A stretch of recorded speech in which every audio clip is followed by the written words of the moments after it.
Welcome to our channel. Today we how to automate stop-loss orders with Binance easy tutorial step-by-step clearly. Open your Binance account and log in. Select the cryptocurrency you want to trade. Choose the trading pair that matches your selected cryptocurrency. Click on the trade button to open the trading options. Locate the stop-loss option in the order types. Determine the price level at which you want to set your stop-loss. Enter that price in the stop-loss field. Decide how many units of the cryptocurrency you wish to protect with the stop-loss order. Input that number in the quantity field. Review the details of your stop-loss order carefully. Once confirmed, click the Sell button to set your stop-loss order. Monitor your open orders to ensure everything is correctly set. You can always modify or cancel the stop-loss order if needed. To do this, go to your open orders and select the stop-loss order.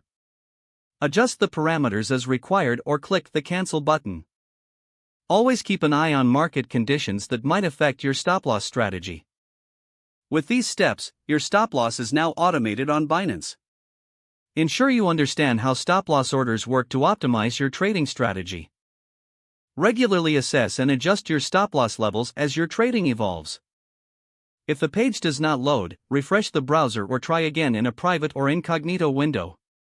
Make sure you are using the correct email address, then retype it carefully to avoid small typos. If your password is not accepted, use the reset option and create a new strong password you can remember. Check your spam folder for verification or security emails, then complete any requested confirmation steps.